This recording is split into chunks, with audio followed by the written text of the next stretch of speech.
Hey, what up, guys?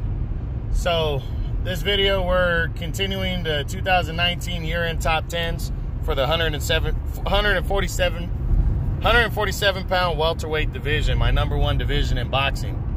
The countdown continues as we are at the two-way tie for first that I have right now. We're going to discuss that, and we're going to discuss one of the two guys that are tied, because they both get their own individual video. And the first of those that we're going to discuss is the undefeated WBC and IBF unified welterweight champion, Errol Spence Jr. Errol Spence entered the year, he entered the year number 3 in this division, and now moves to tied for first. He was coming off of 2018 that was kind of, it was solid. He went undefeated, dominating former champ Lamont Peterson to an 8th round TKO, and then beating undefeated #1 ranked contender Carlos Ocampo to a first round knockout with a body shot. But he didn't really do much other than that, and that's partly because he was waiting around for a big fight towards the end of the year. Well, that big fight came. He signed on to defend his title against undefeated lightweight champion Mikey Garcia, who was moving up 2 weight classes to fight him. And there was a lot of boxing experts, myself included, that felt Spence was just going to dominate Mikey. But there was a lot of people that were optimistic about Mikey pulling this one out and being able to beat Spence based on pure talent. Well, I don't think Mikey's more talented than Spence, even if they were the same size. I just think it would be more of a competitive fight. But Spence went out there in March and showed why he is as good as he is. He absolutely dominated Mikey from start to finish.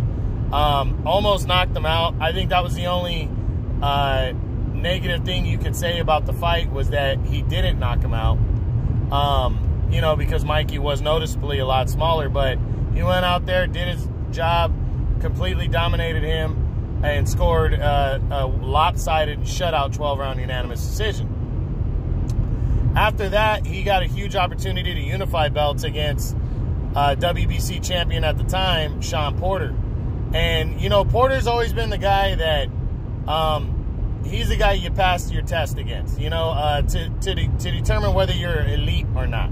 Because Porter is kind of the gatekeeper of the elite fighters. He's not a gatekeeper in the sense of a veteran that you got to beat to prove you're legit. No.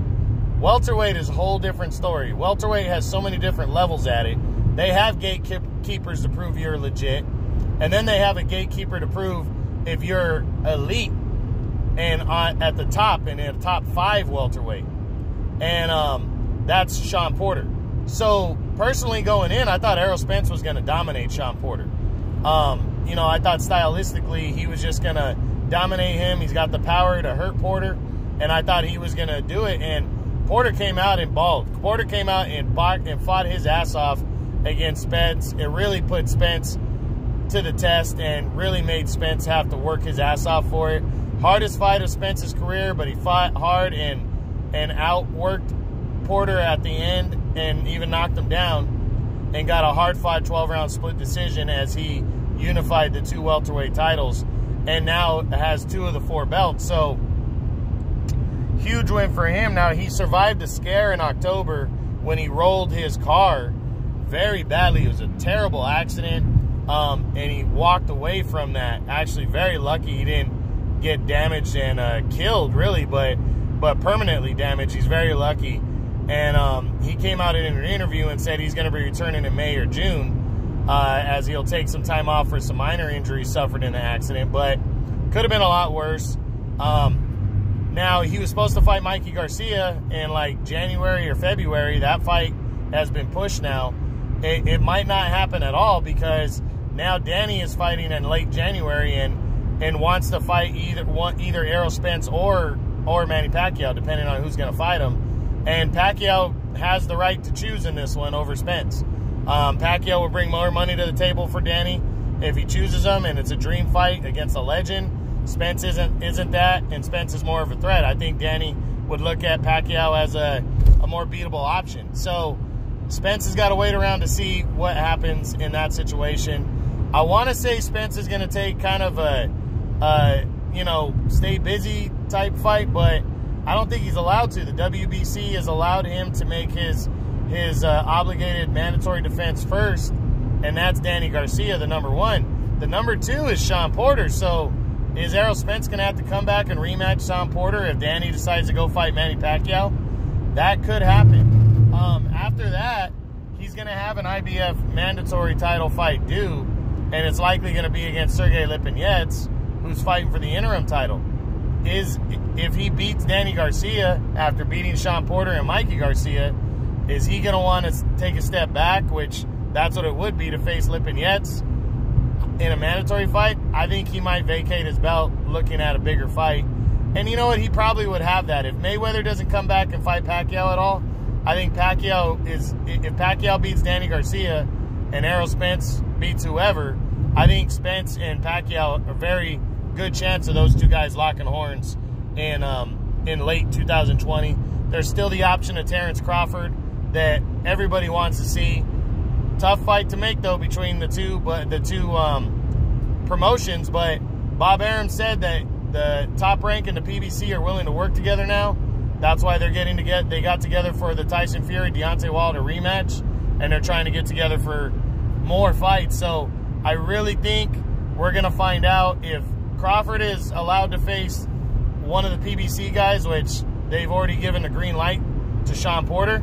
If Crawford's allowed to fight one, I think more will come, and I think we could very well be seeing Errol Spence having the biggest opportunity of his career, you know, in the second half of the year against Terrence Crawford. So, you know, we just got to wait and see. With the injury, might have derailed Spence a little bit, but I don't think it hurt him too much, and I think he's going to be back, and back with a vengeance in May or June. Not sure who the opponent's going to be there.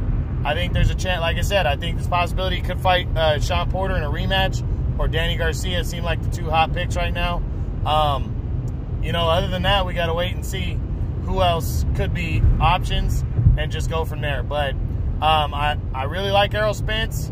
I want to see how good he really is, and I would love to see him in the ring against Terrence Crawford, and hopefully we get that dream fight, or at least the fight with Manny Pacquiao in 2020. So we'll see. All right, guys, that's one of the two guys tied for first in the 147-pound welterweight division. That's the 2019 year-end top 10s. Hope you enjoyed this. Errol Spence Jr., True Boxing. Been hit with the truth.